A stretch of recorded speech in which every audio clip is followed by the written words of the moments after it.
Hey, Hello. hey, Hello. can you? Oh, it I looks can like see we're starting at the same time. you. Excellent, excellent. Well, let's do this. Tiffany, tell us who you are, where you are, what you're doing, what makes you awesome. Because I know who you are. A lot of people know who you are, but a lot of people don't. Yeah, hi. I am Tiffany. I am from Connecticut in the US, and I am currently in Oman, in Muscat, which is a small little country right next to the UAE. It's about an hour flight from Dubai. But I'm only here for another 15 hours. I leave tomorrow for good. And I work for a high school that is a traveling boarding high school. So the students enroll for 3 years. I am the school counselor. So I do all the therapy for the high school students as well as all of the college counseling stuff. So just finished a really, really busy term with lots of applications going out, essays, letters of recommendation, all that good stuff that like really makes me excited. And so I am getting ready to kind of backpack the Middle East. So I'm going to go to Egypt, Jordan, Lebanon, Turkey for the next couple of weeks, and then go home to see my family after the new year. Right on, right on. Very cool. Vonetta, I Wow. think a lot of people know who you are. Yeah. Well, first I have to say kudos to you, Miss Tiffany. Like that, I know, I know that takes a lot of courage to go, and especially in the Middle East, it's one of the more, I guess, mysterious places that we're a little bit afraid of. So if I had on a hat, it would be off to you, girl. Wow, Yes. wow. Thank you. So yeah. So yeah. Like okay. So anyway, I'm Vonetta, and I'm actually living in Fortaleza, Ceará, Brazil, which is a city of about 2.5 to 3 million people in the northeastern region of Brazil, like right along the coast. And I actually own a small business of me just going and teaching English to people. I guess that's what every gringo does, right? when when we leave America, it's like go teach English. It's the easiest and most practical thing to do. And I live right along the equator, so there is no daylight savings time here. Lots of beaches and no daylight savings. Well, here's what I was going to say. You said something interesting, and I always try to have an agenda, and it never goes the way I want it to when everybody starts talking. You said, as all expats do, or all travelers do. Can you say that statement for me one more time? About Yeah, I was just making a joke because most of us have a tendency to to do something related to English because it can be really difficult to go to different countries and maybe work in your field and get all that paperwork and all of that. But at the same time, virtually every non-English speaking country needs English right now because it's becoming the lingua franca of the world. wow. Well, Absolutely. the interesting thing is I've heard English referred to as one of the money languages. It is. There are certain. I'm sure you can attest to that too, can't you, Tiffany? If you're a counselor. Mhm. Yeah, Good. it's the language of choice for any business. So if you're going to go corporate, even if you're in Japan, it's like well known that even if you're only speaking English, that's supposed to be the language. I think it's really interesting though because in the U.S., when you think about grammar and you look at the numbers of people who study English at a college or a university, very rarely are they people of color. And even I remember when I was younger and people would say, oh, you talk white, whatever that meant. But I guess just because I had all the grammatical rules and syntax and all these other things.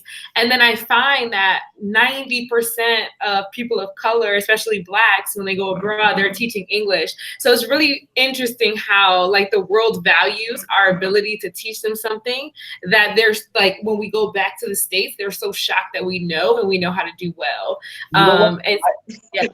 I apologize. I don't want to interrupt. I just want to make one quick statement, and I want to say this out loud so I remember to write it down later. Most of the things that I was picked on for as a child are things that I'm paid for now. Yeah. And it terrifies me because I'm proud to say I'm 41 years old, great health, great. People always, no one believes me when I tell them that. But one of the things that I learned is once I hit 30, and I think once people hit 30, it's a pivotal time in life because you're an adult. I personally don't think men should be able to make any important decision until they're 30 anyway, like buying a house, getting married, owning a gun. But you have time to look back. And you see which values were rewarded in life. And I was fortunate with a father, a mother, a grandmother that valued reading, speaking, correct pronunciation, all those things that get you picked on as a nerd when you're a kid. Because I want to be clear, I've never been cool. People think I'm cool, and I'm telling them it looks like I'm cool. I'm not. I wet the bed till I was 15 years old. I was the fat kid. Listen, hey, everything I have, I had to bleed for. The muscles, the being able to travel the world, financial security. So I can see it from both sides, and it's terrifying because everyone that I know that had it the other way around, most of those men, we talk now, and their lives had to take such a different direction. And it's not anger, and I'm not happy about it. It's a pity that I have. And it's like, how can we? One of the reasons I do things like this, it's not just for Black people, but Black people need it more often to see that the rest of the world is open to you. Yeah. Yeah. And that's oh, by the way, I'm going to send both of you a link on Facebook right now, because here's what I want you to do. I want you to put this in your feed. I want you to share this so that everybody in your feed can say, let me see. I'll just put this. How come I can't spell your name, Tiffany? There we go. Copy and paste that. You can put that in your feed or reword it however you want, but I want you to put that in your thread and get that to some of your friends too, so that everyone can see it. Awesome. So is this a lot? Sorry, me and technology, we're just really becoming friends. Is this a live? Like if they click the link, then they see us now, or they'll see it later when it's all done? They're there. If anybody wants to come in and chat, Vonetta and I had a friend in the other day who wanted to, we had a few disagreements, and it's interesting because we had people come in and bring different perspectives to us. Her name was Tiffany too, wasn't it? Oh, different Tiffany. Different Tiffany. Yeah, like the other girl's name was. It's like YouTube's show, and then it's always a Tiffany that just pops up. So we just we just complete the circle.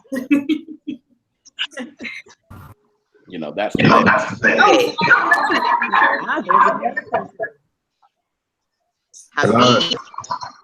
Hello, howdy. Hi. How are you? Oh. Sorry I'm late. I'm good. It's all good.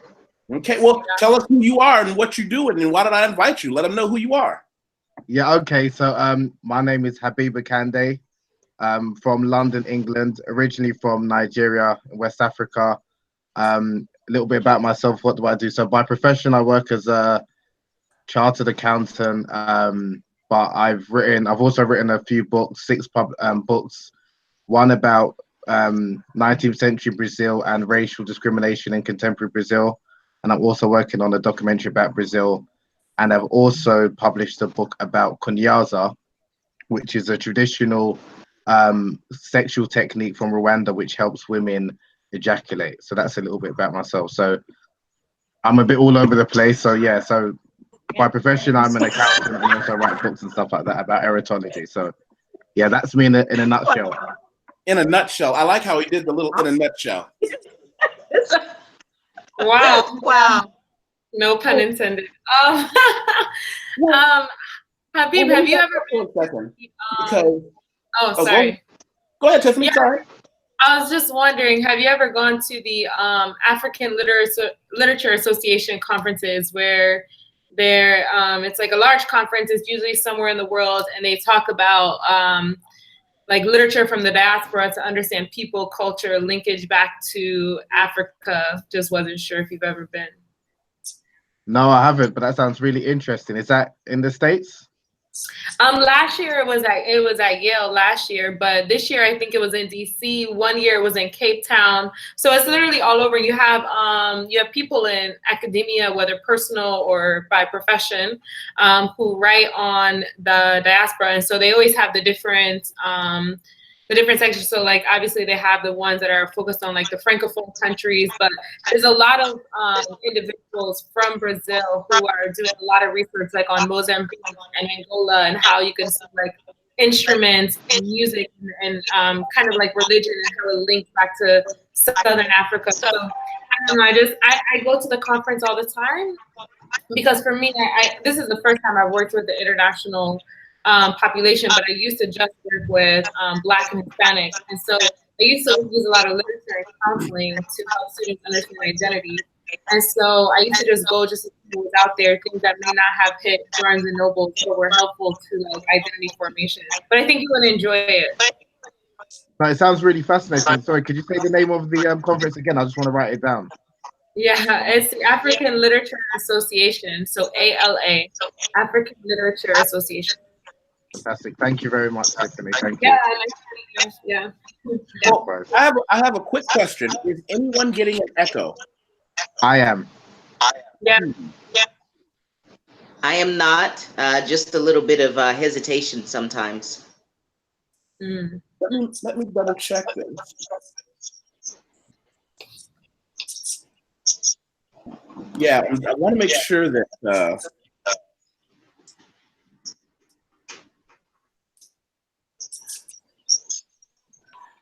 For some reason, yeah, I'm getting that someone has a little bit of an echo. Oh, is it maybe because my phone is on? Let me turn off my phone. That might be it. Sorry. I had that issue before when I was on a conference call. Wow, sorry. Is it better now? Yeah. It's a little. What was going on? My phone was on. I had my cellular phone next to the laptop, and I think it was causing interference. That's weird. So what I will also do is I can try my earphones and see if that's it. I just want to make sure that no one else is getting. If anyone in the comments wants to tell us whether or not they're getting any unnatural feedback, that's fine too. There's a new person. Yeah. So, all right, wait. Turn on your phone. We want to see you. New person, we want to see your live face. I know. Susie? Oh, my name is Elise. Is that, wait, where are you? Because I asked a few people, there you are. Well, say hello, turn on your camera, tell us who you are, where you are. I'm trying to figure it out. This is the first time I've ever done this. Really? Okay, Okay, there we go. There we go. Ha. So give us who you are, where you are, what you're doing. I was in Guatemala learning Spanish for 3 months, and then I moved back to Mexico. I'm currently in a different city in Mexico. I was in Mexico City for almost 2 years. Now I'm in Merida. It's a little beach city. I need a smaller city to learn Spanish because Mexico City is just not gonna get it. It's just too much going on. That's pretty much my goal at this point, is just to learn Spanish. Cool. Wow. I pretty much have to, since this is my home.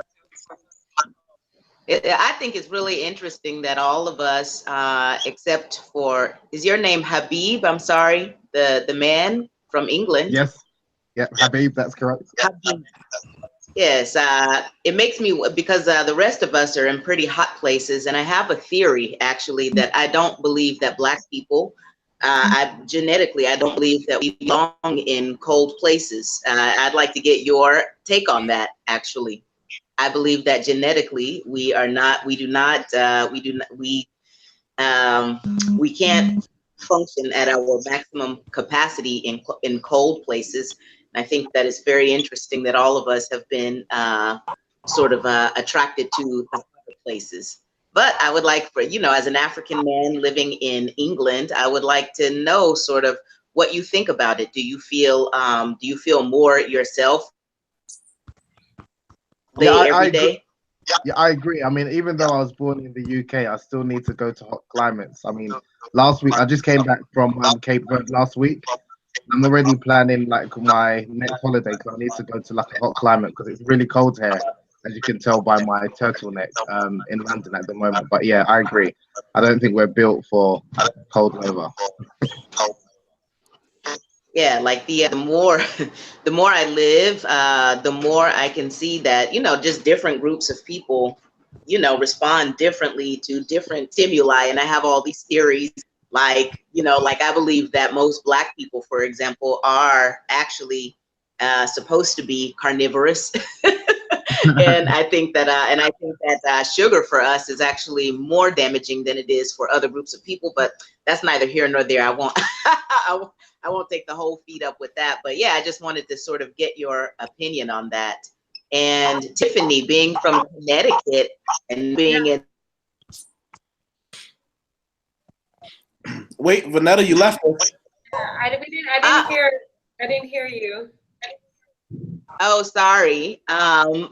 Being that you're from Connecticut, from a cold place, and now you're in a scorching hot place. I think I don't hear it.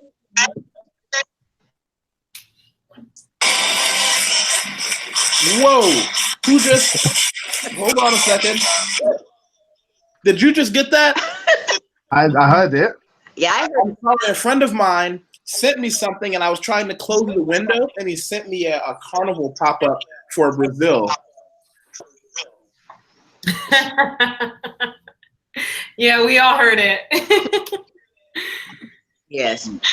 All right, third time's a charm. Say it. You said, since I'm from Connecticut, it's a cold place. And then I think you said, now that I'm in the scorching heat in the desert, and that's all I got.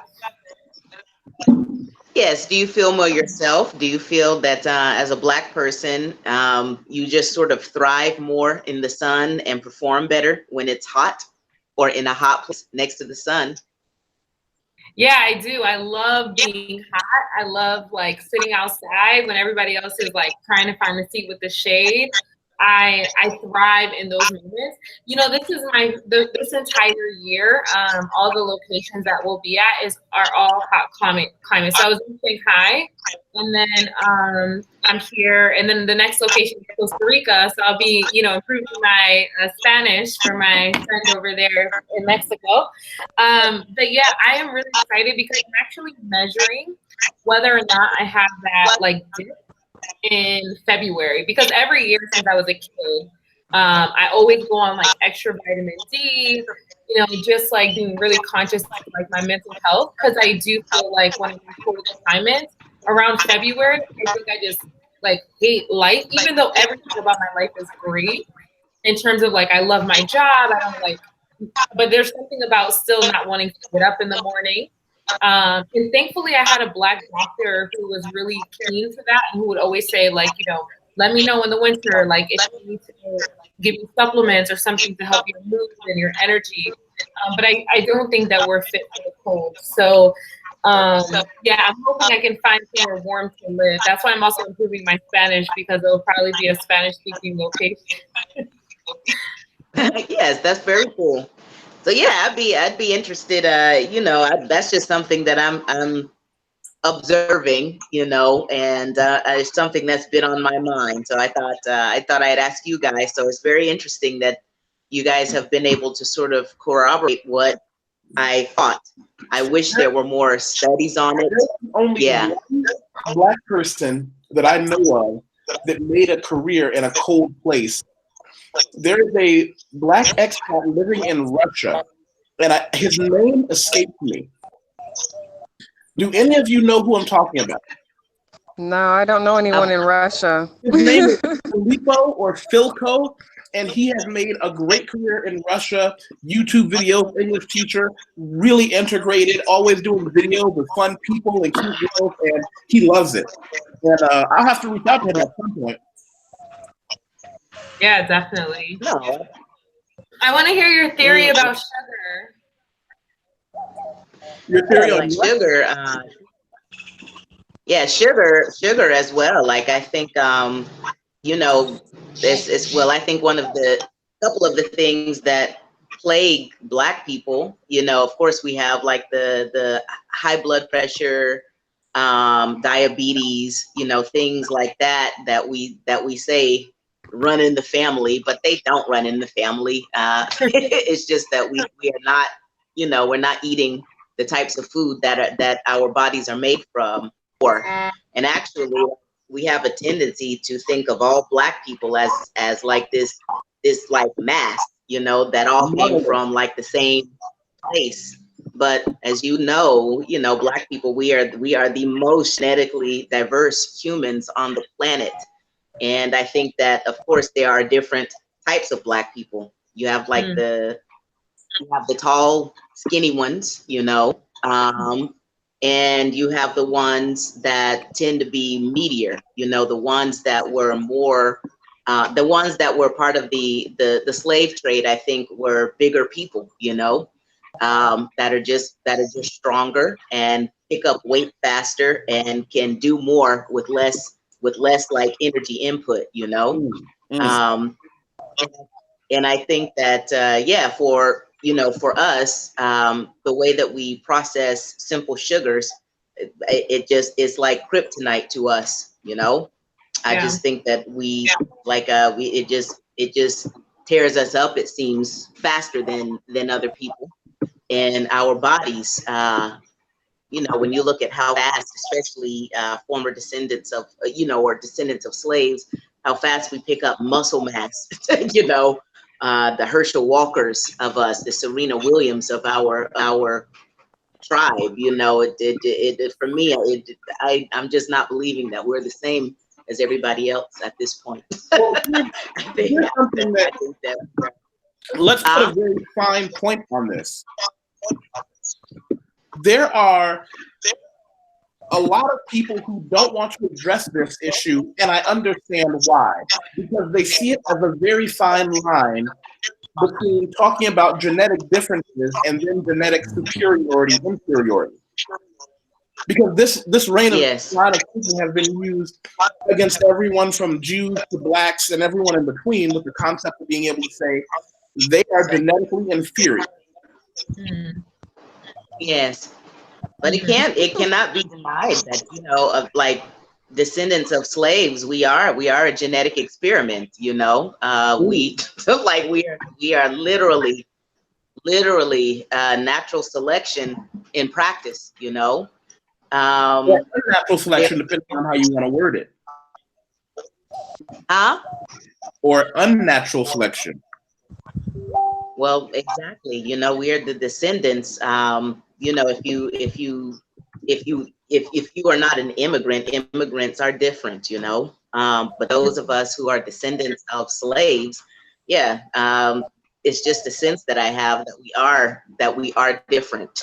You know, there's a reason. I'm actually one of the tall and skinny ones. Yes. Do you know where your family comes from? I have no idea, but when I was in Guatemala, there was this white man that came up to me and thought I was Ethiopian or something. I was like, I would know if I was Ethiopian or something if your kind hadn't came over there and, you know, took me away.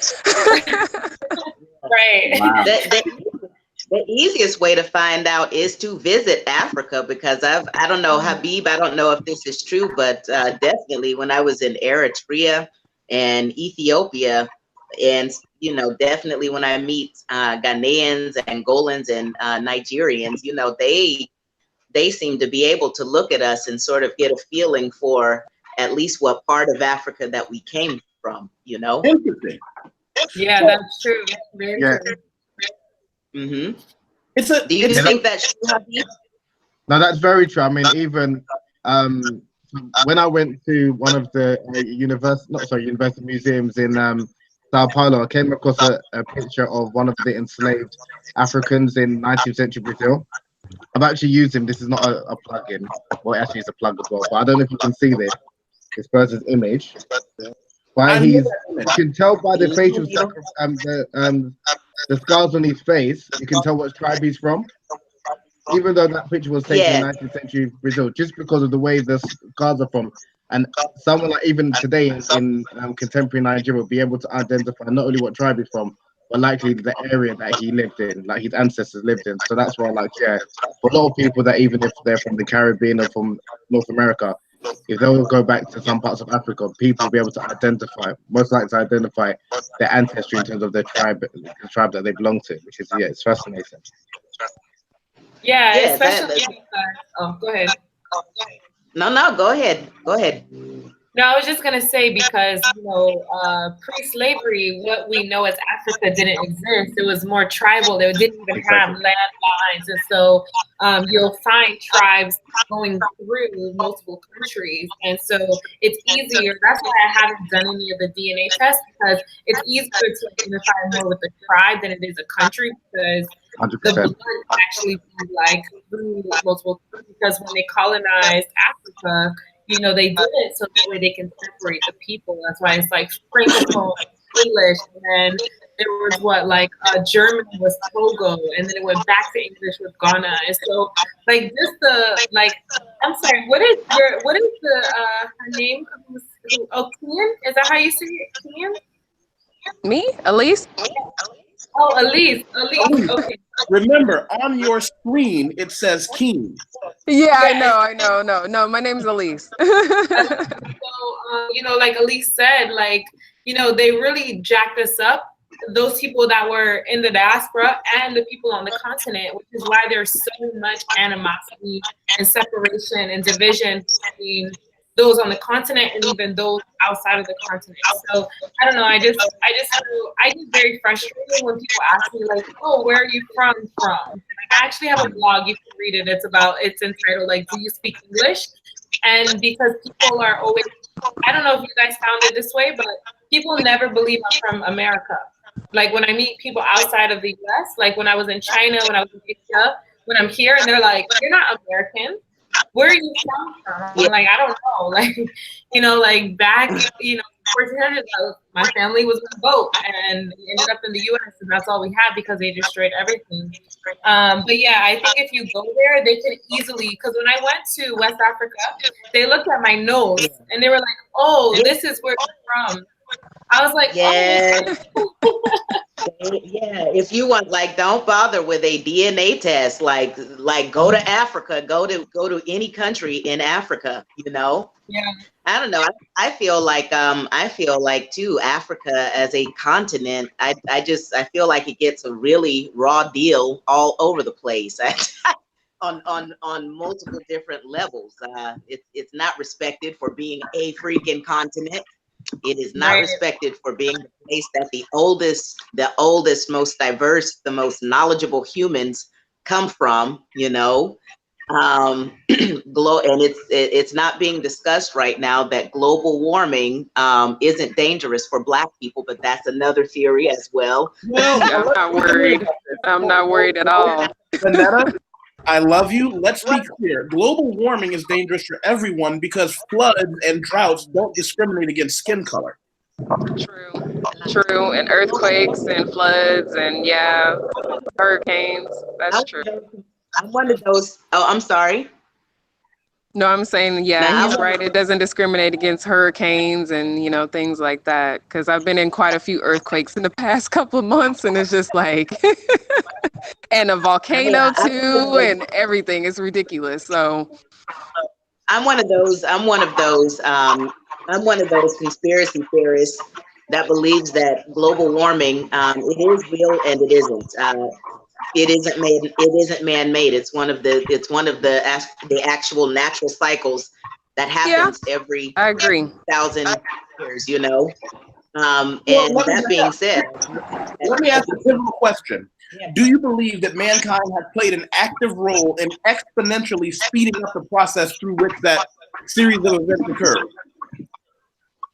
Not a popular opinion, but no, I don't. I believe that we've been through many, many, many ages You know, if I You said that, believe then I'd have no effect. You believe that globalization and coal burning and fossil fuels have had no effect. I think that everything that is alive on the planet affects the planet. Yes, I can say that. I agree, but do humans play a disproportionately high role? That is difficult for me to say, and the reason that it is difficult for me to say is because, again, when I look at every age of the Earth, what I can see is that climatic extremes have actually been a part of the Earth's history. You know, we have obviously had eras where, you know, the desert was once a forest. You know. The Grand Canyon was once underwater, deep underwater, you know, and we know that humans didn't cause that. It was simply, you know, part of the evolution of the Earth itself, you know. So technically, I guess you can say that we contribute to that, but it's in the same way that whatever was living, you know, millions of years ago, contributed to the desert region now being a desert rather than forest. If that makes any sense. Here's the thing. We're talking about a difference of magnitude. We're talking about a difference of coal-powered engines polluting the greatest cities in the world. Say that again? I said we're talking about what I would call orders of magnitude. What that means is that now we're in a situation where, yes, everything goes through a cycle, but mankind, because of our burning fossil fuels and having no real plan for getting rid of all the waste that we produce from the plastics, has exponentially sped up the process through which the Earth cools and floods and drought at a faster rate. Because these things happen faster through the Industrial Revolution. But that's the thing, is that the Earth, this one of the reasons that I don't worry about the Earth, because it's billions, maybe even trillions of years old. And as I see it, you know, the Earth is taking care of herself. She's making herself inhospitable for humans, you know. But the question still becomes, are we forcing that change? You know, we are, of course, we're contributing to that. But I also, you know, I also believe again that this is a part of I wouldn't call it evolution, but the natural order of things. You know, we know that humans have been through many destructive cycles before. You know. And at this point, you know, of course, we can say, okay, we're contributing these things on the Earth, and as a result, the Earth itself, or life itself, is making the planet inhospitable to a large portion of us. You know, one part is like, okay, if you're going to keep drilling over there, then earthquakes, you know, is going to become inhospitable due to earthquakes. Another part is that. Can we take a poll? Can we start from the end and just say, Tiffany, can you chime in on this? Absolutely. Well, you want me to like dive in, let you guys work? Yeah. Oh wow. Sorry. Okay. Hello? Hello? Yeah? Hello. I can. Tiffany? She froze up on us. Wait, I can see her blinking. Is she blinking, or is that a screen? She froze up on us. Yeah, you're back. Yeah, she's back. She's back. You guys can hear me? Okay, yes, sorry. I can hear. Yeah, sorry. My VPN goes out every so often, so I think it was just my VPN. So go ahead. I want you to do a deep dive, and of course, Habeeb and Elise, get ready. Geez, this is like the hot seat. So, yeah, I don't put anything past the government, but in this situation, in terms of like global warming and like whether or not how is destroying our Earth and our climate, I don't necessarily have that much conviction as you do at all.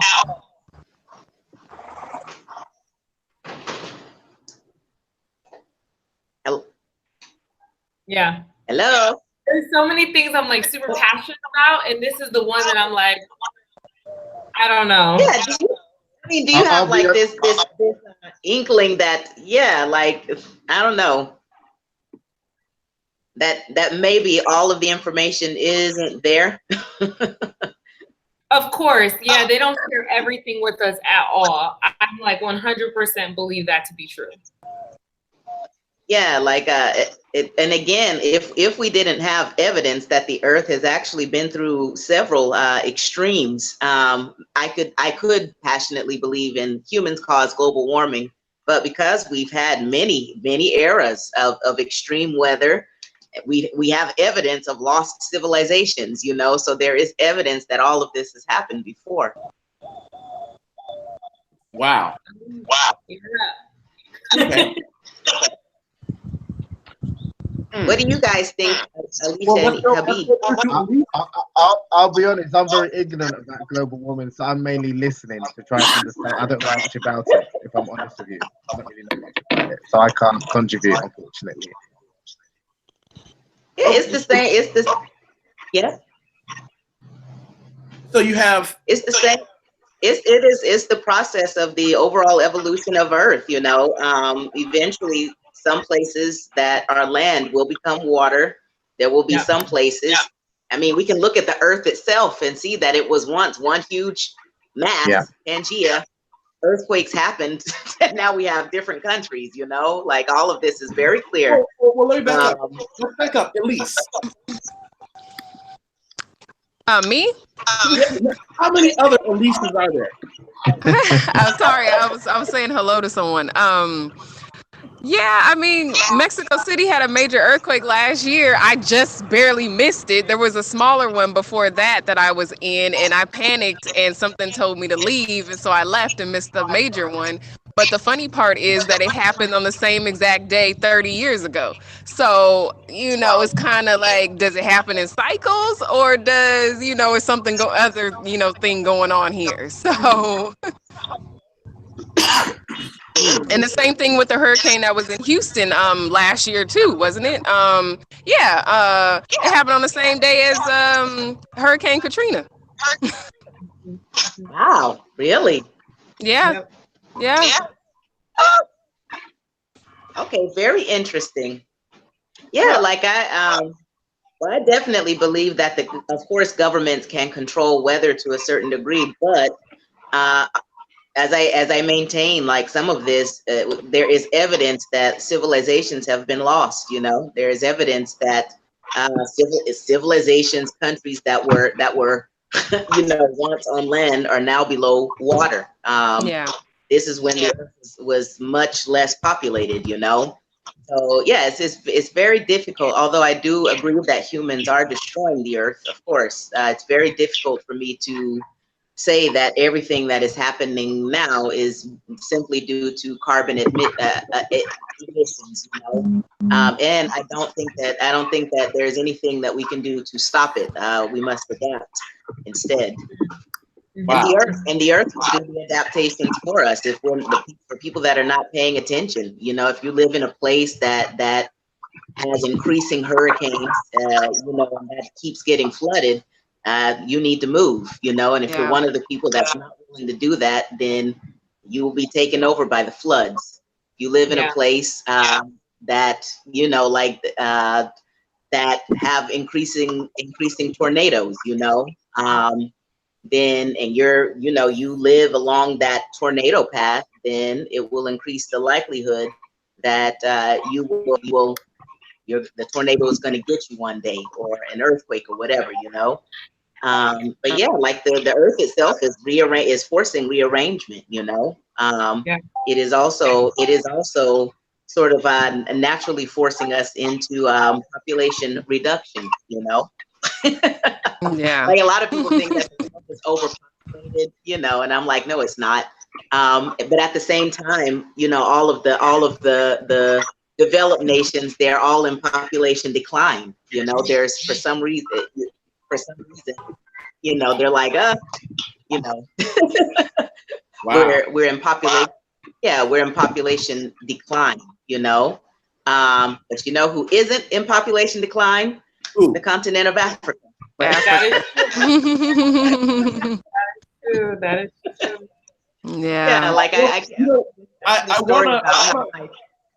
I want to get to a few of the other things that we decided to talk about today, because I didn't see global warming is really coming in. I wanted to talk about the concept of changing attitudes towards people who travel versus people who live abroad, because I see a lot of what I call travel snobs popping up. People who want to pass judgment on those that may spend a week in another country, as opposed to the people who say, well, I lived there for a year. Because while they're different experiences, is there really any reason, in my opinion, and feel free to disagree, I think that any experience abroad, especially the younger you are, is a net gain. Yeah, absolutely. I think exposure to what is out there is, and I think that, I mean, I don't know if I guess I'll talk from my own perspective of being like a Black American, but I know that in America in general, they have you considering or thinking that America is the best place to be. Like, if you leave there, you're losing something, or you're going to miss out on something, or almost like a scare tactic that they ingrain in you. Because I remember when I was getting ready to move abroad, someone said to me, "Are you sure you're ready to leave all of this behind?" And I was like, "All of what?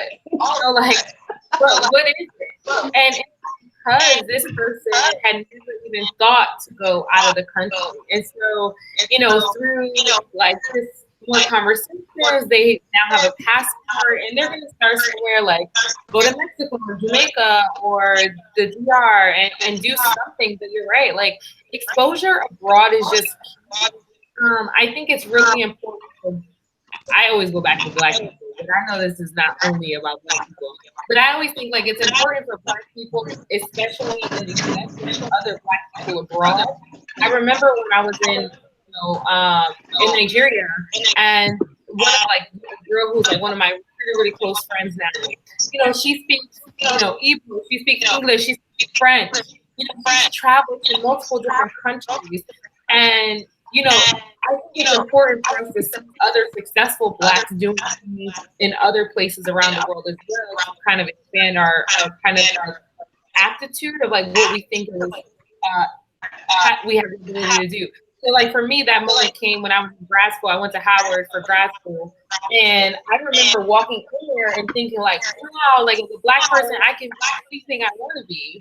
And it really allowed me to see past my small little town and what I could do there, because I had professors who were doing research in other countries who spoke multiple languages. They had a legacy of like PhDs in their family, and so it was just eye-opening to me.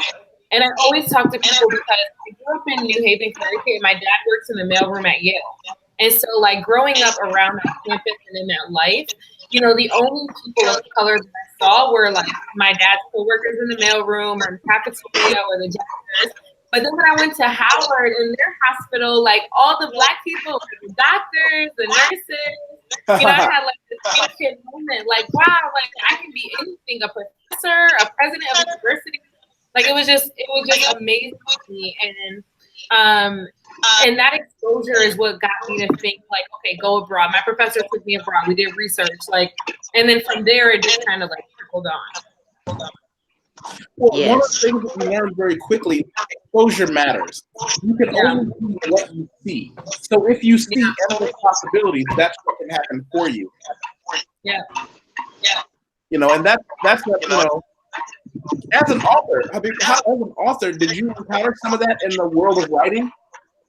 Sorry, I didn't catch you. I didn't catch the first part. Writing. Did you encounter that? Encounter what?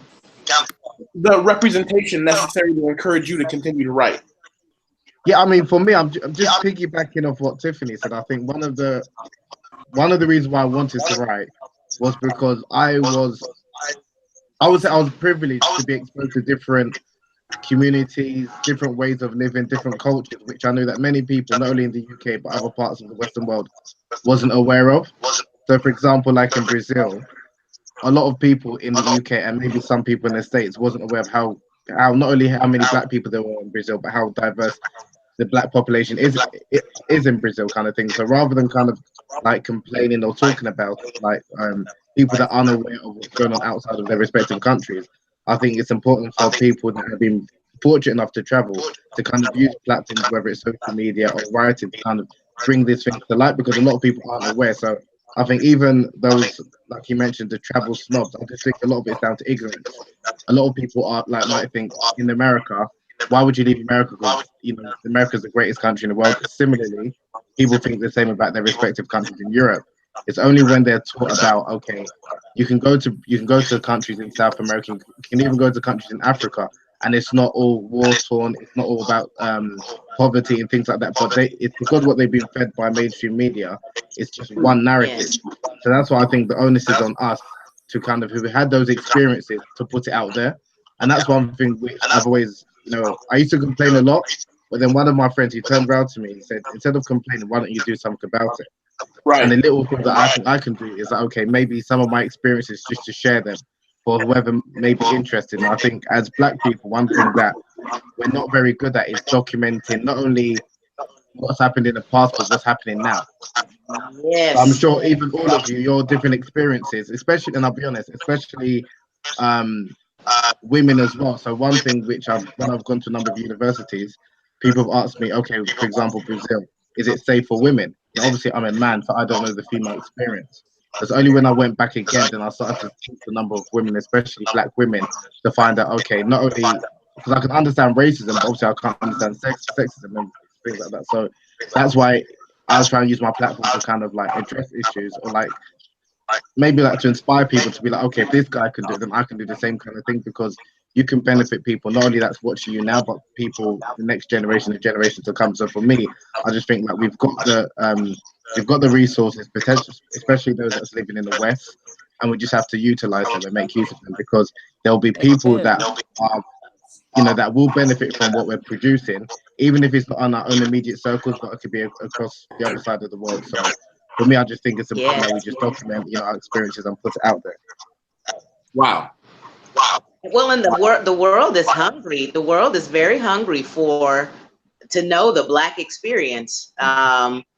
Is hungry. Like there's a reason why the freaking Black Panther was like the event of the century. Like it wasn't all because it was a movie full of Black people. On American television, there is a hunger to have stories about Black people, and there's this idea that we're the only people watching these movies and stories, but it's not. It's just not the truth,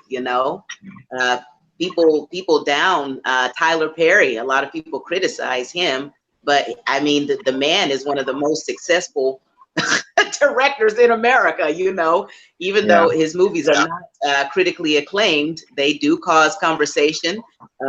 People who claim to hate him, they know all of the movies. And he does capture a part of the Black experience. They don't need to be Oscar worthy. Who created the Oscars anyway? But they are really interesting. And it's important that we shouldn't seek white validation, because that's something which I've got no. I'm not concerned with what white people think. And the reason why is because they don't. Not in a bad way. But we got a viewer that asked a question. Okay. So I don't interrupt when we're talking, but if there's somebody who's watching that has something to say, I always want to take a look. Can you see that in the comments? Can you see what our friend Alyssa Sanders posted? Where are the comments? Right, because I don't know how to work this. I'll tell you on YouTube, or because I can't see anything. And I'm looking on YouTube as well. So what I will also do, I'm looking on Google Hangouts. You would have to tell us. I can't see it. Oh, okay. Well, let me do this. I'm going to send you the link on Facebook as well, so you can open it up. Now, remember, you have to mute it. If you open up a second screen, you have to mute it. If you're on a camera, like a lot of those operations, they're not possible for us that are on our cameras. Like we have like this your faces are taking up all of our 15. Yeah, okay. Okay, so what we have here, and like I said, please make sure you mute. I'm going to read it for people who haven't seen it. Our friend Elizabeth says, "Hello, fellow travelers. I'm an African American who has lived in Brazil for 20 years and currently exploring the old world as a musician. I've spent the last 3 months in Ethiopia and Israel." Okay, that means she's definitely going to talk with us. She said, "I think it's interesting to go beyond label identity of expats and into the idea of being members of the African diaspora who are also global citizens. That's another subject we can all talk about. I find that identifying as American when people ask where I am from is a label that is very restrictive. It does not begin to contain, explain my global experiences. So I Yeah, think the I voice agree. of people of African descent who are forming global identity is an interesting voice to include." I'll answer. So I am a permanent resident in Mexico. I've lived here 2 years. And so when people ask me where I'm from, I'm just like, well, I'm from the States, but I live in Mexico and I don't plan on ever going back to the States. So, how would I describe that? Because, in a couple of years, I can get my Mexican citizenship. And then what would I say then? Yes. Wow.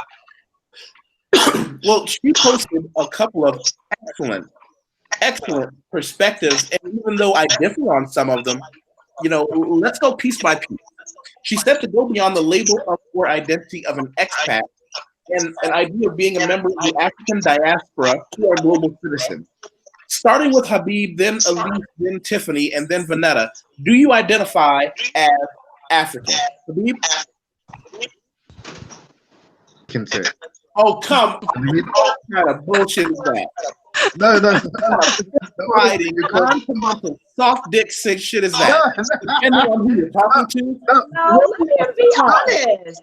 I'm going to answer your question. I'm going to answer your question. The reason why I say that, because I was born in the UK. In the UK, I consider myself to be Nigerian because there are a number of Africans. We've got Ghanaians, we've got people in Sierra Leone. So I wouldn't just say I'm an African.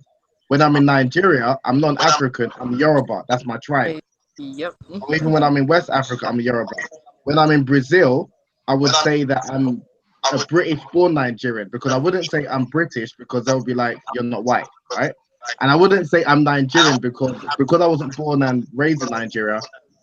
My culture is not 100% Nigerian. Did you understand? So that's why I'm not avoiding the question, but I wouldn't just call myself an African, but it depends who I'm speaking to. If I'm connecting with people maybe in North America, then I might, yes. If someone refers to me as an African, yes, I would take it. But and another thing which I wanted to get some of your thoughts about is even the term African. Generally, when people say the word African, they think of Black African. If I were to bring a North African, like a fair complexion, would a lot of people, if they were to self-identify as African, people say you're not really African because you're or a white South African. You're white South, exactly. People use African synonymously with Black. Yeah. When you're in Africa, generally people don't use the word African, and that's why I'm against the label, but it doesn't really explain, because again, for me as well, when you say you're African, Africa is, as we know, it's a diverse continent. So many countries, so many cultures, so many languages. For me to just say I'm African, there's a difference between a North African, a West African, a Southern African, and East African. So like, for me to just say I'm an African, it only makes sense amongst white spaces, so to speak. You kind of see us as all the same. But I don't think as Black people we should kind of just use the term African in and of itself. I think it is quite restrictive, as the question has said. Yeah, it's really restrictive. Okay, Elise, go for it. I'm a Black American. I don't consider myself African. I'm a lost tribe. I don't know where I come from. So no, I don't consider myself African at all. Okay. It would be different if I knew where I came from, but I don't. I'm just a lost tribe. Wow. Okay, well, let's go Tiffany. I use the term Black American. I know I always give the context that it's clear that my lineage is from the continent of Africa, but because of slavery, I don't know where I'm from. So in order to identify with Blacks across the globe, I say that I'm Black, and then I give my nationality, which is American. So I just say I'm Black American. And that's kind of what I've like resolved and like feel comfortable in saying. But I like if I'm around Africans, I don't feel different in terms of like, oh, they had this opportunity to have this cultural experience. I always make a lot of opportunities to like figure out like our similarities and to learn from them and to see what I'm missing out on in their culture.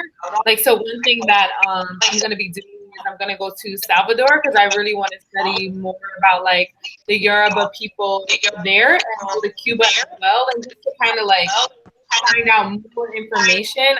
I religion is also like part of my, but I feel like we lost a bit of our like spirituality with the way that it is kind of illustrated as something is bad, like it's voodoo, and voodoo has a negative connotation. But I'm like really interested in learning more about that and connecting with like my ancestors and how they connected with spirituality before Christianity came to the continent. So, and I'll have to add that we can't even say American because when I live in Mexico, I'm not an American. I'm a U.S. citizen because they're Americans too. yeah. Very, very true. Wow. Very true. Wow. Okay, Vonetta. Let me sit down and put my seatbelt on because I know Vonetta's ready. All right. Well, I actually see where everybody is coming from. There's a piece of me in all of those answers, but in my life, first and foremost, I do identify as a Black American, not simply American, but Black American.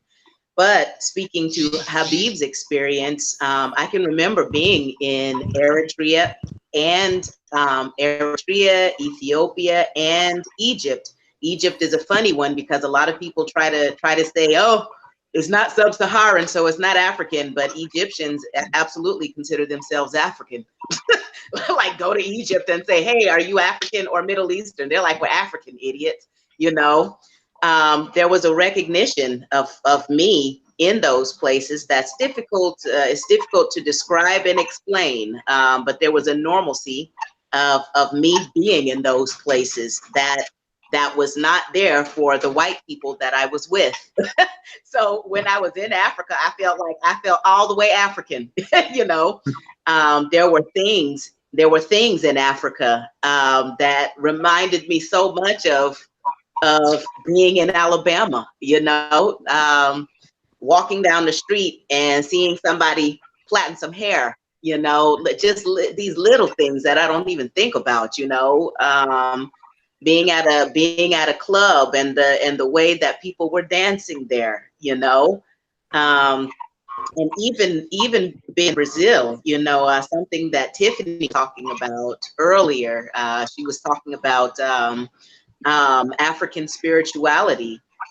Being in Brazil and going to Candomblé and Umbanda church ceremonies, I was actually blown away the first one that I went to because I grew up in the Southern Baptist Church, and I was blown away because a lot of the theater that still exists in the Southern Baptist Church is present in Voodoo, Santeria, Umbanda, Candomblé. All of those are cousin African religions. All of that stuff, you know, we still have it today in the traditional Southern Baptist Church. You know, the names are different, but like the way that we call the Holy Spirit, you know, the way that ecstasy is built in our church, the same thing happens in at least the Candomblé and Umbanda churches, you know.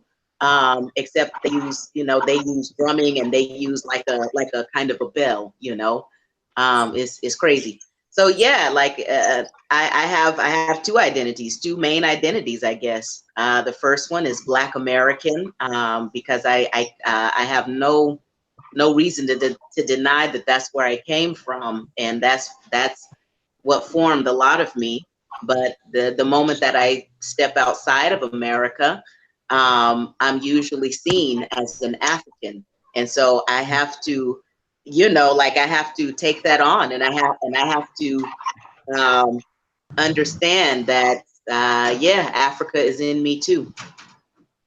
Well, I personally, my life experience, I've always been a Black American, and I actually wrote an article about, I said I broke my hyphen a long time ago, because I always went through the reasoning of, what is my mother tongue? Where do I pay taxes? Most importantly, my family, and I only speak for myself, I'm going to intentionally not use the word our. My life experience has been too much of the blood of people who I directly know has been spilled in America to allow them to then make me less than a full-fledged American, or to go any place and show them that I am as American as arsenic and apple pie, and say, no, what you saw on television is bullshit. I've had too many clients around the world who want to sit with me and say, your America is something we were never told about, or your America is something that we saw, but we need to know more about. And so when someone asks me, if I am African American, I would say I know nothing about that continent or any of the countries they're in other than what I can read or learn. So it would be I think it would be disrespectful for me to claim something that I haven't bled for. But there is knowledge in your DNA about Africa, and the quickest way to experience that is by just put yourself in any country in Africa, and you'll be able to see how much on the subtle level, energetically and knowledge-wise, how much is shared between us and many Africans. I won't say all of them equally, but many of them. There's a lot that has not changed, Well, for now, I know that a lot hasn't changed, but it still begs the question, going there, would I ever be, for example, I live in Brazil, and as I approach Brazilian citizenship, I will never be able to say I am anything other than an American living in Brazil, or a Brazilian national born in America, because I didn't bleed here. My Brazilian friends talk to me about the struggles they went through, which were similar but not the same. And I think we're also getting into an area where what we would need to do is get a few people who were born in Africa, who have lived the African experience abroad, to shed their opinion. Because one thing I don't like to do is talk about people who could easily be brought into the conversation and represented. Yeah. Habeeb, so just a quick question for Habeeb. What other tongues do you speak? So I speak just English and Arabic. Say again? English and Arabic. So after university, I went to Egypt for 3.5 years to study. So I speak Arabic, but unfortunately, I don't speak my native Nigerian tongue, which is Yoruba. What was so? I have a quick question for the women, for the ladies. Neither of you mentioned you being a woman as part of your identity. So I'm just wondering, where do you see, like, in terms of how you self-identify, where does being a woman come into it? Is it like first, second, third, or ahead of you being Black, or is it after you being Black or American, or what have you? Can you say that one more time, Habeeb? In terms of your self-identification, where does you being a woman rank in terms of how you self-identify? Because I've got some female friends who say that I'm a woman first, then I'm Black, and then I'm like British. So I'm wondering, where does being a woman rank in terms of how you self-identify?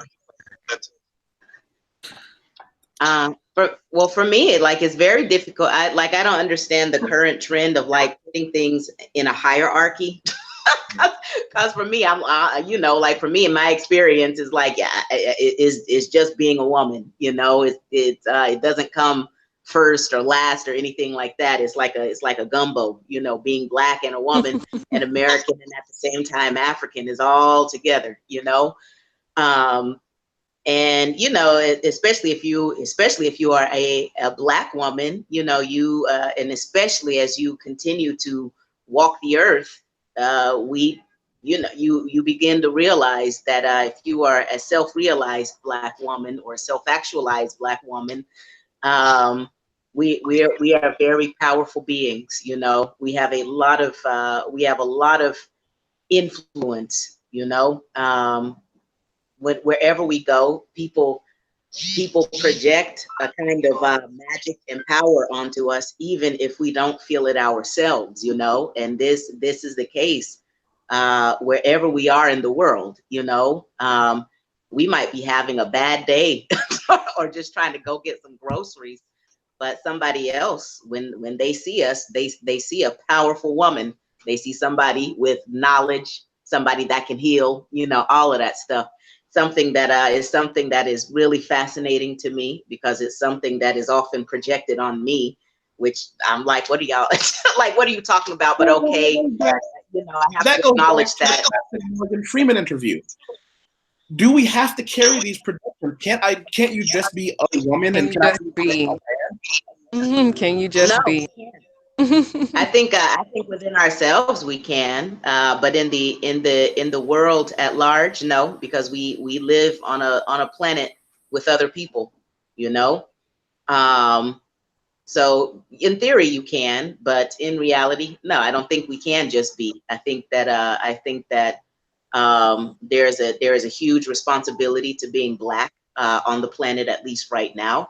There's a huge responsibility of being a woman on the planet right now. And you know, like if you don't want the responsibility, then I would say, yeah, like just go off into the sunset, you know, and don't take it. But when I see Black people trying not to take that responsibility, trying to not be Black anymore, trying to be new Black, trying to be something other than Black, as I mentioned the last time, that's when they get their Negro wake-up call. So I don't think that we can. Avoid like carrying. I think it's to be embraced. I think it's to be studied. Like why is the world afraid of us? You know, why do people? You've got some fan mail. It's because I'm on my phone. I can't see it. Can you read it for me? Well, I apologize. You're on your phone. Yeah, our friend Alyssa said that she felt the same in Ethiopia at the braid shop. She definitely had an experience that was different than that of white Americans and white Europeans. And then she went on to say that in a different few minutes later, that we, meaning Black people, have not had the same experience of being born and raised on the African continent. But there is no doubt that our origins are in Africa, because there are so many connections, subtle and energetic. Yes. Oh, I'm so happy that that we have someone else speaking on that. Yeah, because it's so hard. It's so hard to put your finger on it. But the reason that it was so obvious to us is because, yes, we had the opportunities to go to these places with white people. And there's an obvious difference. Like with white people, there's like, oh, the fascinating alien, you know, oh, look at her, look at him. But with us, it's like, oh, girl, come sit your ass down, you know. Like with us, there's just a completely different. It's just a completely different vibe, you know. So yeah, like absolutely. If you were to go to Africa with people of a different color, you know, and just go off the beaten path for tourism, you might see that. Yeah, like those other people are treated as tourists, you know, but you will be embraced, you know. And it's not even like embrace doesn't even necessarily mean positive. But Africans will not have their guard up with you. They will more likely see you as just somebody who can be dealt with normally, if that makes sense, without so much of the mask and without so much of the theater of being human. You know. Hey guys, I just wanted to say I have to go to a work dinner. Today's our last day in Oman, and so I'm leaving tomorrow for Egypt, which Habeeb, I heard, used to live there. That's really cool. And I have some questions. I want to talk about like a lot of things. So hopefully you said you make this happen again. Definitely. Okay. It was great meeting you guys. Bye. Nice meeting you too. See you later. Bye. Ciao, querida. Yeah, I'll have to say, as a Black woman, sometimes I don't know if it's because I'm Black or if it's because I'm a woman on why, I have certain type of problems. When I lived in Guatemala, they're really sexist there. In Whoa, comparison to What's Mexico. that word? Did you make that word up? Sexist. Did you say sexist? They have issues with women, and so I don't know if it was because I was Black or if it was because I was a woman. Because my friend came down, he's a Black male, and he got certain things done that I couldn't. So That's Latin. That last one, I can think it's more man than Black. Because that happens here in Brazil too. Like, yeah. So we have two strikes against us as being Black and a woman, and automatically I want to say it's because I'm Black, because we've had so many struggles just off our skin, but it's not necessarily that sometimes. And you could throw in being a foreigner too. Some people just don't like foreigners. Well, I think that's something that, and Habeeb, you can testify on this one, and Vonetta as well. In Brazil, being a foreigner, you get this weird extra few points. Yeah. Being an American foreigner. Yeah. Say that again. Say that one more time. Being an American foreigner, you get a few points from somewhere. I don't know. 100%. Sometimes. Yeah, like in Brazil. In Brazil, definitely. And that's you definitely do in Brazil. Go ahead, Habeeb. That's why they asked me the question about, do I self-identify as an African? Even in Egypt, because I was from Britain, I was perceived and treated differently than if I was from Nigeria. And it's the same in Brazil as well. So when you're not only a foreigner, but a foreigner from a so-called developed country, you get privileges. So being a Black person from the UK in Brazil or Egypt, it's similar. It's similar to maybe being a white person. And that's something that we Black people from America and Europe have to recognize. But although we can say that we're African, it's not exactly the same, because as soon as someone finds out that you're from America or Europe, they treat you differently. And I've seen that time and time again, both in Brazil and in Egypt. So I think that's something that we need to be. Yes.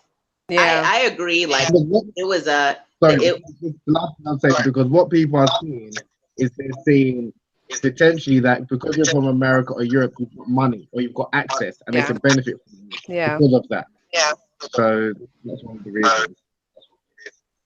Wow. I think it's not even all about just money and access. I think it's about familiarity as well. They have seen Black Europeans on television. They have seen Black Americans on television, and a lot of people around the world have, like Brazil in general, like they really love American culture. They really love it. I was really surprised by how popular Disney World was here.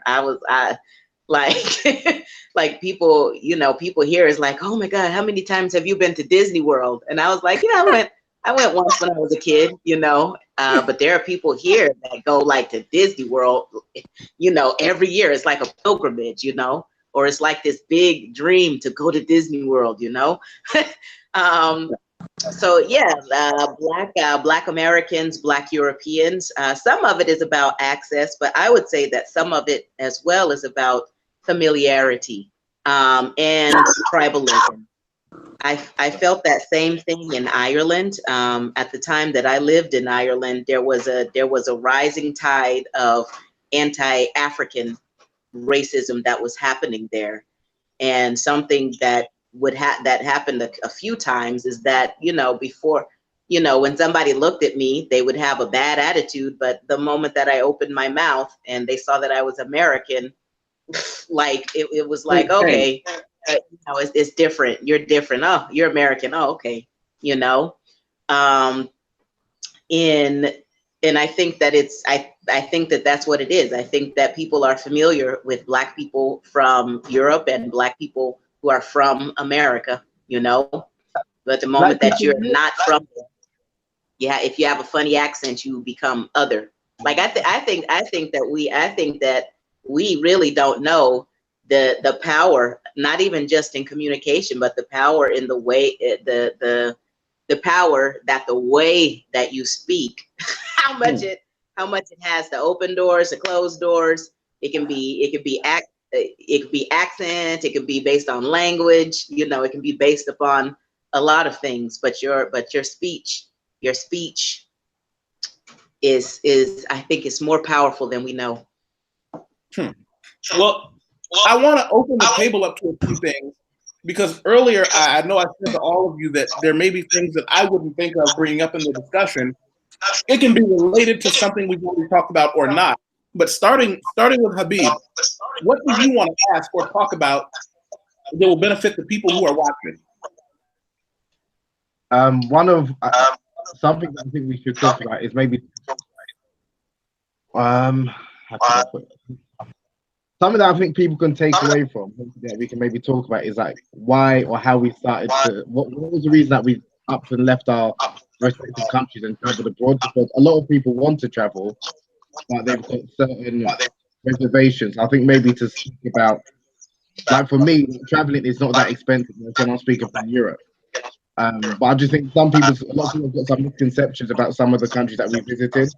So I think maybe we can talk about like not as maybe it's dangerous or it's not as expensive as many people think. So I don't know. I'm just thinking, what if I was listening, what I would want to hear is like, okay, what could I take away from this conversation? Maybe some inspiration of like, I want to travel as well kind of thing. So I want to speak about the positive aspects of traveling and why people should travel. Well, why don't you start? Okay. So I have to say. Wait, hold on. I have to say that okay. So I'm entering my 10-minute mark. So if you have a point that you want to make, I am entering my time that I will have to leave because it's almost 2 o'clock here. So is that the point that you would like to talk about? Because I like whatever you guys want to talk about. Well, what I I'd think like that's to an do interesting point. Is when he talked about the why we left. I think that Vonetta, we can go back over that for you and I anytime. But I'd love to hear from Habeeb and Elise the why they left, because that's something we talked about in our earlier podcast. But for everyone else, what else can we say about it? Talk to us, Habeeb, about why you left. What makes a man go to someplace like Egypt for 3 years or Brazil for years at a time? I mean, I wanted to learn different cultures. I was tired of living vicariously through people. I'm someone who I was hearing I used to listen and watch hip hop a lot from a really young age, and I'm seeing obviously a lot of these rappers traveling in all of these exotic islands. I wanted to experience and see it for myself, kind of thing. So for me, it was a case of I didn't really just want to be someone who is living my life vicariously through someone else, kind of thing. So I wanted to experience it myself. And I mean, as soon as I graduated, within a week after my exam, I just up and left in Egypt. I didn't plan too much. And I think that's something which sometimes people overplan. Of course, obviously, you don't want to go to like a war-torn country or anything like that. But I think people procrastinate or they overplan. They think they need to know everything. When a lot of countries that I've visited, I haven't really done much planning, but you'll be surprised how welcoming people are in different parts of the world. And that's speaking of like in the Middle East, in Egypt, that I've lived in a few years. Cape Verde, I recently came back from Brazil, other parts of North Africa that I've been to. So you'll be surprised how welcoming people are. As long as you've got a bit of street smartness about yourself, there's many places that you could go without. As long as you've got, again, some money in your pocket. But I think people just need to go up, just get up and just maybe book a ticket and then sit and see what they can do there. But sometimes when you think and plan too much, that's when you start to procrastinate and you don't end up going anywhere, kind of thing. So me, if I was to say any one piece of advice to anyone, is just if you've got any aspirations that you want to travel, just book your ticket and just do it, kind of thing. And where are you, Habeeb? At the moment, I'm in London. I live in London. I work in London, but I like to travel every couple of months. Oh, okay. Now, And Elise, what is your degree in? Or what do you do to travel when you left? Sorry? I said, what was your degree in, and where did you go when you left after graduation? Okay, so my degree was in business and film studies. But when I traveled to Egypt, I studied Arabic and Islamic law. When I came back to the UK, I did my chartered accountancy qualification, and during the 3 years of doing that qualification, and I was studying and I'm writing some books. So a lot of the books I was writing and traveling were like passion projects. It wasn't related to my profession, but obviously my profession is not the most exciting profession in the world. I'm an accountant and working in the wonderful world of tax. So for me, it's like an outlet, and not everyone obviously likes their job. So my job obviously is not that exciting, enjoyable, but it's relatively well paid. So it allows me to kind of, travel and experience different cultures and Okay. things like that. Why did you learn Arabic out of curiosity? Why Arabic? Oh, I'm a Muslim and I wanted to know more about the Islamic religion for myself. So similar to like me wanting to travel, I didn't want other people to tell me about what the religious text is. So I wanted to study the language and have access to the books myself, basically. That's why I studied Arabic. What do you so you mentioned that you're a Muslim. What do you think about the global fear of Muslim people? What do you think about that? Vonetta, you said you only have 10 minutes and you're asking this man a very complex question that we cannot expect him to address adequately in 5 minutes. Now, if you can promise me, listen. If you can promise me that you will allow him to completely answer the question, we can ask. But I'm not going to put this man in a position to answer a delicate question in 5 minutes. Are you going to be here for the answer? I agree. Okay, no problem. Are you going to be here for the answer? Huh? Will you stay to listen to the entire answer, Vonetta? Yes, I will. Okay, I will.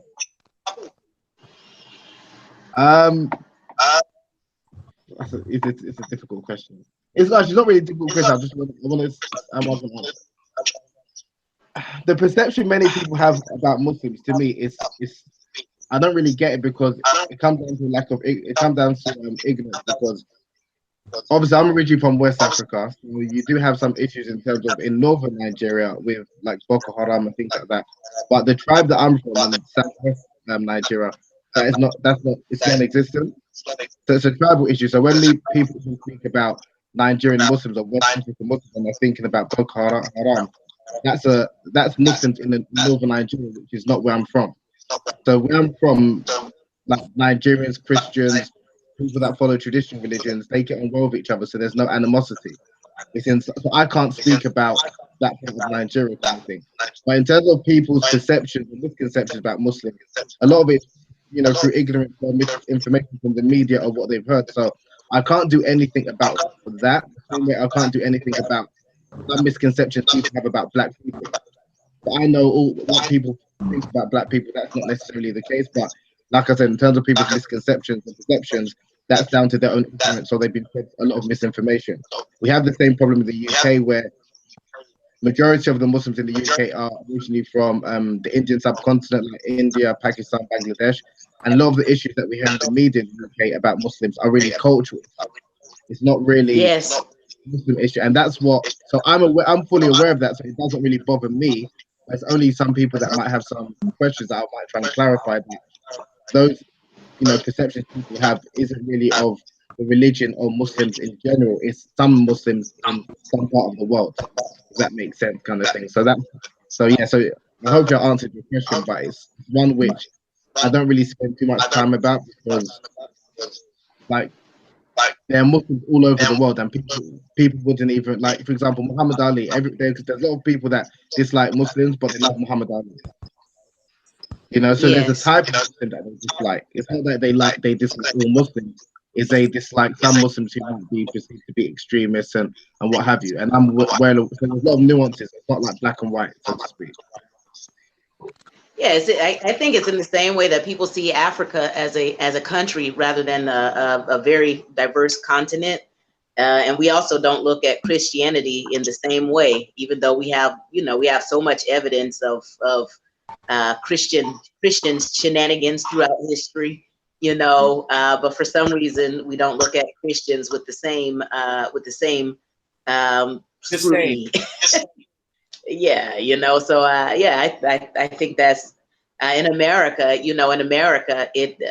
there's still like the fear. There's this irrational fear of the Muslim terrorists, but we obviously have a very clear domestic terrorist there, and it's definitely not it's not Muslim people. We have a domestic terrorism problem in America, and it's not Muslim people doing it. I'll leave that there because that's very complex too, and it's so hard for me to shut up. Hey, I think Yusef knows that. You are your own worst enemy because you say I've only got a few minutes, and then you want to dig in. It's hard. I think everyone, but I have to go. I talk so much. I think most people, sorry, I was just going to say, I think most people, irrespective of their race, religion, gender, they have a fear of the unknown, and like you mentioned, an irrational fear. So, obviously when it comes to skin color, it's racism. When it's to Muslims, it's Islamophobia. If it's music, anti-Semitism. Everyone's got a fear of the unknown. In some communities, it's more pronounced than others, kind of thing. But a lot of it is just down to ignorance and misinformation. And similar to like why I think it's important as Black people, we should document our experiences as Black people. Even as a Muslim, I think it's important, without me preaching, to document that yes, I'm a Muslim and I travel and I haven't got, because there's a lot of Muslims who think you can't do a lot of things, kind of thing, and the only way to kind of educate is by showing people, kind of thing, in practice rather than talking. Wow. Yeah. Wow. I agree with that. There's so much about our own history as Africans that we don't know, because so much of African tradition is storytelling rather than documenting and writing, so all this stuff can be said and we don't know if it's true or not. I remember being fascinated by this. It was a National Geographic video, and it's old now. And sometimes I see it on YouTube and sometimes not, but it's about this quote unquote primitive African tribe called the Dogons that have this whole folklore about the solar system, or the star, the Sirius star. They have this whole folklore about it because they believe that it is where they came from. And this documentary talks about how, how could they have known that, because the most powerful telescopes that could even see that star or that star system was only invented in like the 80s. How did they know about it? And then we have all of this evidence of African kingdoms. We have all of this, even African people, when they go to other places, the way that Africans, for example, have a command over the physical world and mathematics. It ain't the same as Americans. Can I for a second, Vonetta? Can we go to Elise, because she didn't get a chance to chime in with the why? Yes. What made her decide to go what I call the whole package for Mexico, meaning I'm going to become a green card, I'm going to become a resident, and then I'm going to become a citizen. What made you go from where you were to go on the whole package for Mexico? Nothing. No. Well, my story is my mother had blood cancer and she passed away, and so I hopped a flight. Came to Mexico City. I had never even heard of Mexico City. I saw where my Southwest points could take me, and the rest is history. I fell in love with Mexico City. It feels like home. It's probably comparable to LA or New York. So it's not very different than like I'm saying LA and New York, but the people are kind, they're very patient. It's cheap.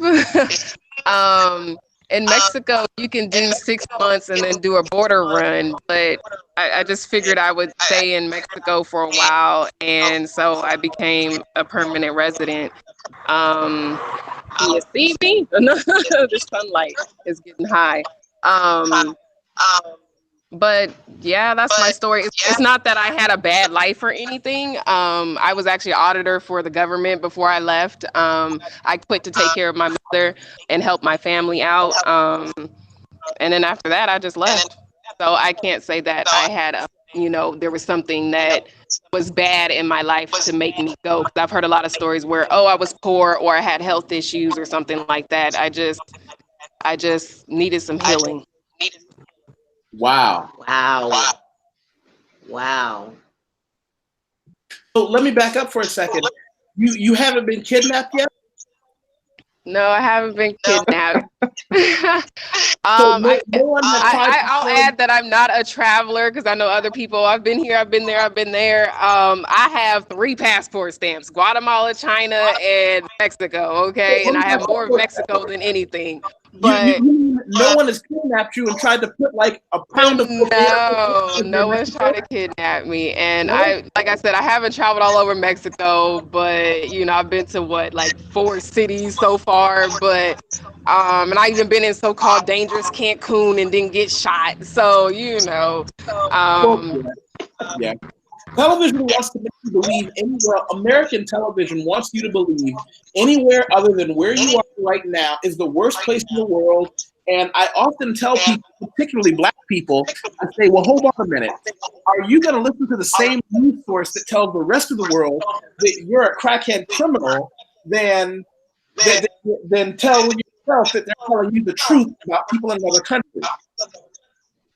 I get treated like a god here, honestly. So, I mean, and this is why I keep coming back to Mexico. I did 3 months in Guatemala to learn Spanish. I freaking hated it. And I kept comparing everything to Mexico.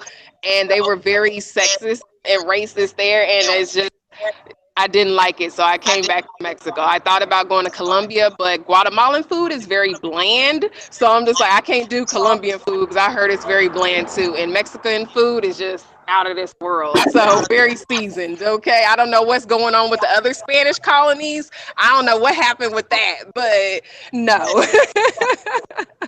Wow. I think that's wow. I think that's a really amazing story. I love the part where you say, "Oh my God, I'm not a traveler. I'm just at home now." I don't because Mexico is home.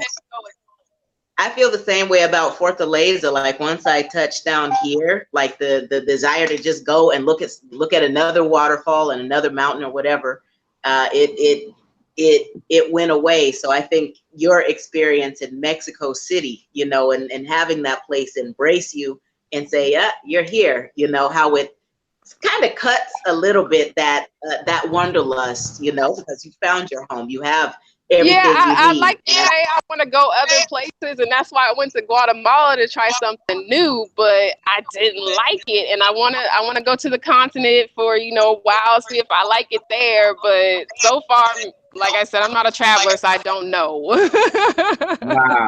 Yeah, you're like, I think that's really amazing though that you have found your home in another place, because I think so few African Americans or Black Americans have that experience, so it's definitely always exciting to see another one, especially with the language thing. How was your Spanish coming?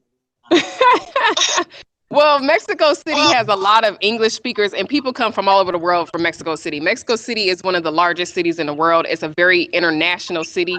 People laugh at me when I tell them I have never even dated a Mexican. I have dated all kinds of people from the diaspora, but I've never dated a Mexican because I haven't had to, because it's such an international city. And that's interesting too, because, I get different perspectives from other people, other Black people all over the world that I've never gotten in the States. Wow. But Yes. yeah, I mean, Mexico City is, like I said, it's comparable to LA or New York. It's actually called the New York of Latin America. So Do y'all ever feel? Well, I have this last question, and I have to go. But do you all ever feel like you stumbled upon this kind of secret knowledge, and that you're trying to tell everybody, you're trying to tell other people, but it just sort of falls on deaf ears sometimes. yeah. But that you're in this like in between dimension. Yeah, when I came back from Guatemala, because Guatemala is so beautiful, and I'm trying to show my father my pictures. I climbed a volcano there and saw real lava. I was like, 100 feet from lava, and my father's like, okay. So I was like, it's like, you don't want to experience this? Wow.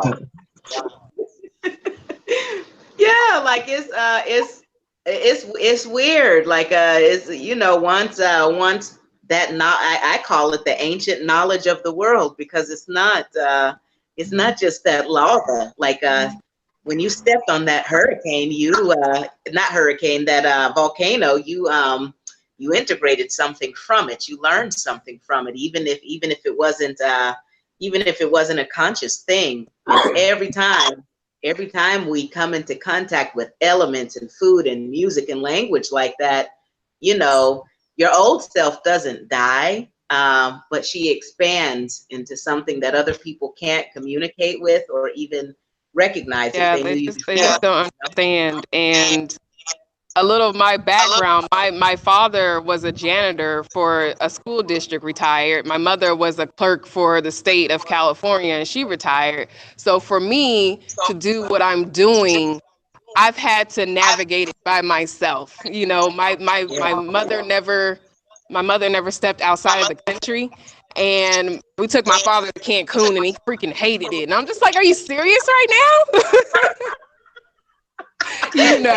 So for me to even have a passport is, a step up, because they never left. Yeah. That's actually one of the really exciting things that's happening with my family right now, because I've been here for about 8 years, and of course my parents have never been here, but finally after 8 years they have passports, and they're slowly taking the steps to come here, and a lot of people here are like, oh, how come your parents haven't come? But they don't understand, they're like 68-year-old people from Alabama, who have never left the country lived in the before. same place their whole life. I think, even though your dad hated Cancun, I still think it's really awesome for a black man, who has never left the country. First of all, the amount of courage that does take, and for him to even go there, to even discover that. I like it, he complained about everything, and I'm just like, oh my God. And this is my first week back in Mexico since I've been in Guatemala, because I was at home for a month. And I'm telling him, hey daddy, I'm gonna get a whole apartment house for $200. Meanwhile, he's complaining about, oh, my $900 rent in Houston. You know what I'm saying? So it's just like, it's crazy. Like, daddy, I can eat for $1. Like, Do you ever like somewhere in your subconscious want to have an alternative for your parents in case they ever needed to leave the state? And that's what I said I was building, and for other people to see what I'm doing to, in case they want to leave eventually.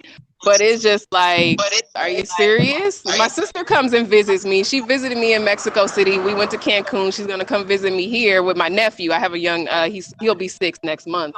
But you can only do so much. Your influence is there with your sister. There's a reason for those.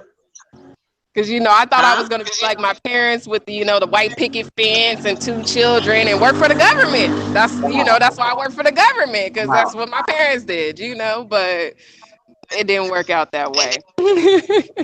I'm sorry I have to interject. I have to head off.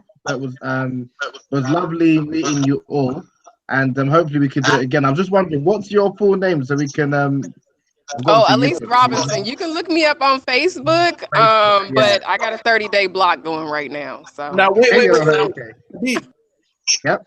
I want you to I want you to tell us, or I want you to write down into the comments, or write down right here into the group chat. I want you to give me all the internet for you. I want your Instagram, your Twitter. I'm gonna make sure that we all link each other through there. I want to know, you know. Yeah, that would be good. Okay. Yeah, that would be good. So I also have to go now, like, even though I don't want to. So I'm gonna go ahead and say over and out this time. Guys, you're fascinating. That's why it's so hard to leave. So y'all have a good day. Yeah, I can talk to people abroad for hours. I know. Lovely meeting you. I'll let y'all the next time we do this. Yusef, thank you so much for hosting us. All right. We'll do it again. Y'all have a fabulous weekend. Ciao, queridos. Bye-bye. Okay. There we go. Let's see. Vonetta's out. And it looks like Habeeb is just giving me his all his information on Instagram and on Twitter. And thank you for organizing this, Yusef. And yeah, we'll catch up again soon. Definitely, brother. Much appreciated, bro. You know, and we're going to have a one-on-one soon. You and I are going to sit down and we're going to talk about some things individually that may not be good for the group, but definitely good for both of us to really explore. Definitely, that would be good. That would be good. All right, brother. Speak soon. Bye-bye. Take care. Bye. So what is this? The last man standing? Yeah, just me. And I'm hungry. I'm gonna go eat me some breakfast. Wow. Okay. So here's the thing. Thank you. I hope that you have a great rest of your day, and I appreciate you coming in with us. All right. Thank you. Take care. Okay. Bye-bye, sweetie. I don't even know how I hang up on this thing.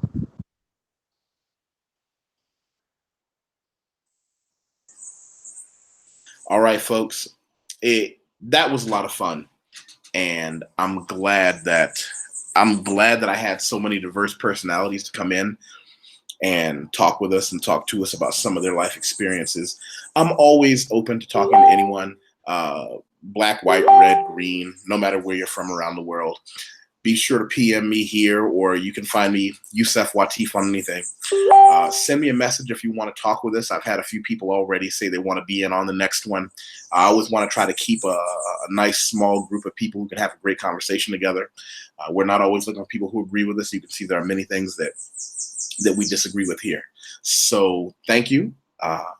Please be sure to retweet this or repost it on your Instagram or your Twitter, however you want to share it, and get the word out there.